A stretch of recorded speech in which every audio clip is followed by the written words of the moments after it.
Today we're going to be looking at missing people who were eventually found. Also, I'm wearing a turtleneck. Do I look good? Do I look bad? Let me know down below. Robert McDonough. If you saw this in a movie, you'd think, no, there's no way. In May of 2013, an elderly man named Robert McDonough went missing from his Leamington, Maine home. The danger was compounded by the fact that McDonough has dementia. Okay, so this man is old, he's got dementia, and he disappeared from his home. He obviously was found in the end, thank God, but he probably like wandered off. I mean, whenever people go missing, you always think in the back of your head, you know, are they ever going to be found? Thank God this man eventually was. The authorities were called and searched the nearby woods throughout the night, but found nothing. The next morning, a local news crew stationed themselves outside McDonough's house to report on his disappearance. And that is when McDonough quite literally strolled into the shot and asked the news crew what was happening. Yeah, like he literally just appeared out of nowhere. It makes you think, like, what actually happened? Like, how was he able to go for like 24 hours without food? I mean, he's probably running off his adrenaline. McDonough was safe and healthy, and it was reported that he had wandered out of his house and likely into the neighboring forest. This is you identify him as Bob McDonough? I think so. It's Bob McDonough.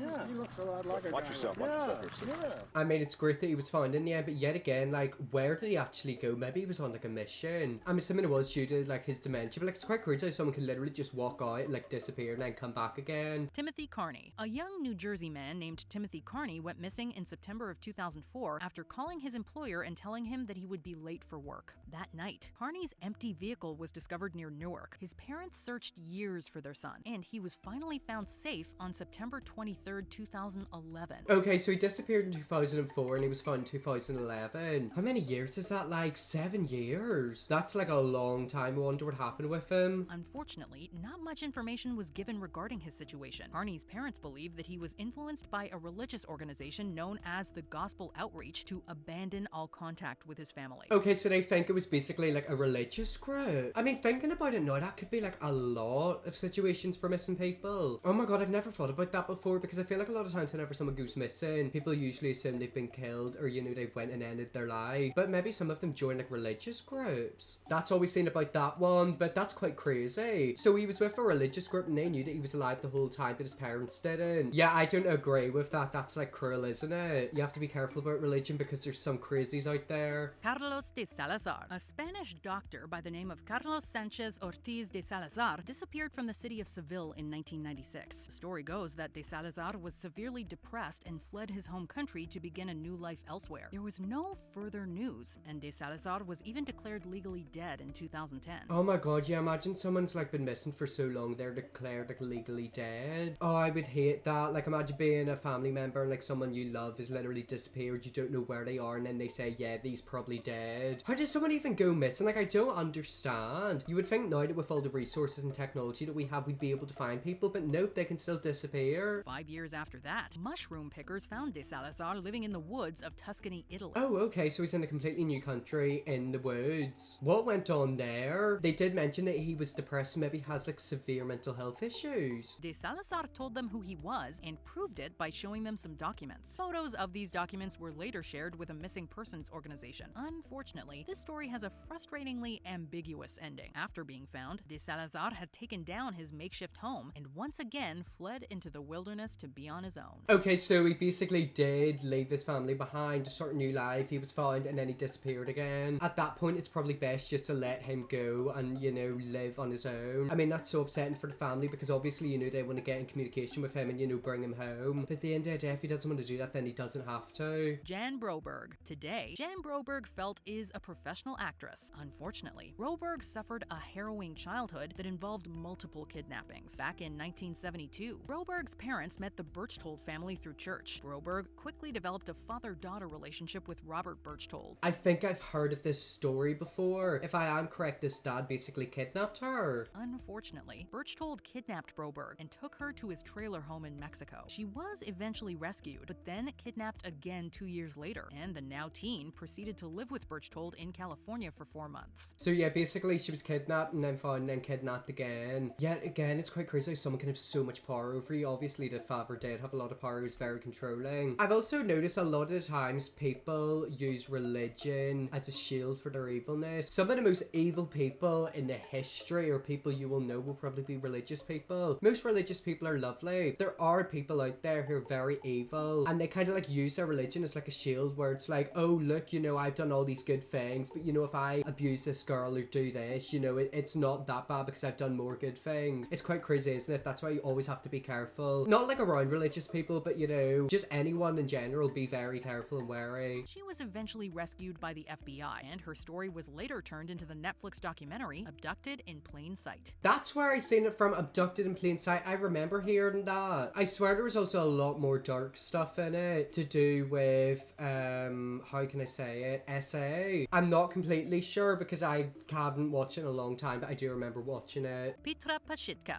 Back in 1984, Petra Pashitka was due to arrive at her brother's birthday party, but she never made it. A suspected criminal then confessed to killing Pashitka. The case was closed in 1989. Okay, so obviously she wasn't killed because she was like found again. Why would you do that? I also watched a show a long time ago where basically, obviously something bad had happened and they had like a person of interest. He was innocent, but he was basically forced, or not forced, but like tricked into admitting to it. Obviously in the interrogation they kept saying, you know, we know you done it, just admit it, you know, we know that you done it. And yet an innocent man basically confessed to doing a crime that he didn't do and he was put into jail. It's quite crazy how that can happen, ain't it? There was no further news until 2015, when police were called to a home burglary in Dusseldorf. The victim said her name was Mrs. Schneider, but eventually came clean. She was actually the presumed dead Petra Pashitka. Okay, so she went missing like 1980 something and she was found in 2015. So that was like how many years? Like 30 years. Her parents might be dead by that time, but I mean, if she's got like siblings, which she did, thank God they've like eventually found her sister again. She had been living under a false identity for over 30 years. When found, Pashitka refused to give a reason for her disappearance and explicitly asked not to be reunited with her family. However, she also claimed that family troubles were not the reason for her sudden departure. I mean, we don't know what happened, but maybe she met someone and was manipulated. It's so easy to get manipulated. Like if you're with someone and they're controlling and narcissistic, they will make you believe anything. It's so sad, isn't it? Because some of these people have been found and like they don't want to be reunited with their families. If they've got a genuine reason, fair play to them, but like it's quite sad, isn't it? Imagine your family member went missing and they were basically like, yeah, I don't want to be reunited. Harold Lovell. This is another person who was presumably killed, but this wasn't at the hands of some random criminal. It was at the hands of John Wayne Gacy. Okay, so this man right here, John Wayne Gacy, I'm pretty sure he dressed up as like a clown and ate boys. He was a serial killer. It's crazy. Like, where are these people coming from? Many believed that Harold Wayne Lovell was killed by Gacy back in the late 70s, but his body was never identified. In the early 2010s, police were attempting to identify some unknown Gacy victims when they started looking into Lovell. Their search took them across the country to South Florida, which is where they made a shocking discovery. Lovell was alive and well, and he didn't even know that he was presumed dead, let alone a victim of Gacy's. Oh my god, so imagine not knowing that you're literally meant to be missing and like a victim of a serial killer. That would be quite a shock for you, wouldn't it? I mean, don't you like apparently like pass killers all the time? I think in your lifetime you'll pass like 4 killers. Why are these people killing people? According to Lovell, he had fled Chicago following some family troubles and stayed out of contact for the following 30-odd years. So he literally had like an issue with his family and just didn't talk to them, and the whole time he was presumed missing. I mean, yet again, it's crazy, isn't it? Like, these situations are genuinely crazy. Julian Hernandez. In this case, a simple college application uncovered a 13-year-long ruse. In August of 2002, young Julian Hernandez was taken by his father Bobby. Bobby had left behind a note for Julian's mother saying only that he had taken their son. No other details were given, and father and son seemingly disappeared into thin air. This is something else that I've noticed sometimes. If there's like a family dispute between 2 parents, one of like the parents will literally kidnap the child and completely like go missing and like disappear. I have heard of this case before. If I am correct, he was applying for something, it might have been college or university, and they needed a birth certificate, and then whenever like they found out that like it was him, like yeah, they were reunited, and I think the dad was like arrested. They had actually gone to Cleveland and developed new identities, with Bobby obtaining a social security guard under the name Jonathan Mangina. This is the house where young Julian Hernandez was living with his dad, a stepmom, and a little stepsister. He was an honor student, headed to college in the fall, and then his world came crashing down with the discovery that he was missing, and he didn't even know it. Exactly, like he was literally living a life and he didn't know that his life was a lie. Yet again, imagine the poor mother. For 13 years, the son she gave birth to has literally been missing. The ruse finally ended when Julian applied for college in 2015. A school counselor discovered that Julian was legally missing and notified authorities. 19-year-old Julian, who has forgiven his father, was then reunited with his mother. Bobby was sentenced to 4 years in prison. So the dad did get put into jail in the end, and obviously the son got reunited with his mother. But it makes you think, you know, if the dad didn't actually hurt him, should he be put into jail? Obviously, like, yes, but then also no. Because it's like, you know, like, he didn't hurt him, he just kidnapped him and like raised him. But then that's also like illegal and not good. But then again, like he didn't hurt him and the son did forgive him. I don't know, it's one of them grey areas, but he's in jail anyways. Steve Carter. Imagine this. You're browsing online when you come across your own picture on a website of missing children. Oh my god, I seen a TikTok recently where it's like, do not type your name into the deep dark web. I've never been on it, I'm not gonna do it. Apparently there's like a lot of real deep scary stuff on there, like photos of you which you didn't know were ever taken, etc. That's exactly what happened to Steve Carter. So I had a couple free minutes at lunch and went on missingkids.com, pulled up Hawaii 34 years male,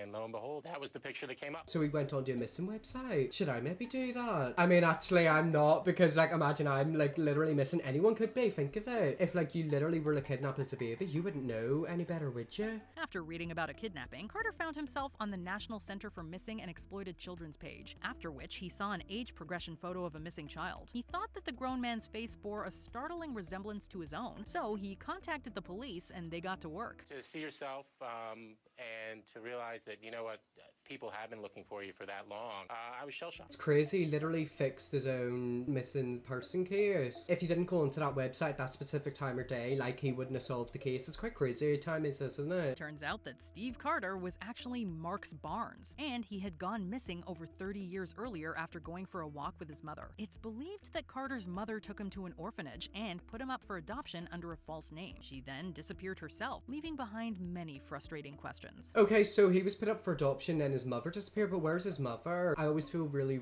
bad for mothers who have to give their children up for adoption. There's usually loads of reasons. They can't actually bring up the child on their own. But she went and put him in an orphanage and then like put him up for adoption or whatever. Then she just disappeared, but like where did she disappear to? Denise Bolser. Back in 1985, 24-year-old Denise Bolser went missing while working as a bookkeeper. The only clue was a note left to her husband which read, quote, "We have your wife." Oh god, well that's awful. Imagine literally like waking up and saying like someone's missing, then it's like, we've got your wife. Nah, if she's done that, that's kind of evil, because now he's thinking that like his wife is literally kidnapped. While the police received many tips over the years, Bolser was eventually tracked by a private investigator and found in 2002. She was living in Florida under the name Denise James. According to Bolser, she had fled to hide from her old boss. Bolser had skimmed more than $10,000 from the company of her boss's wife, allegedly on the orders of her employer. When Bolser began discussing the ruse, her co-conspirator reportedly threatened to kill her. Oh, right, so like it wasn't like an abusive relationship. I was starting to think it might have been like that. So basically her boss was like committing fraud and then threatened to get someone to kill her, so like she got freaked out and disappeared on her own. I mean, to be fair, that's a valid reason. She fled to live a new life and has since been reunited with her parents. She wrote the ransom note, drove to the airport, paid cash for a plane ticket, and disappeared. I mean, you know, at least she was found in the end. That's like great. But like she literally like abandoned her husband. I feel bad for him. Well, anyways, guys, that's really the video there. That's some missing people who were eventually found. If you want to see me do a part 2, let me know. I definitely will. I hope you enjoyed this video. If you press the subscribe button, and yes, I'll see you all in my next video.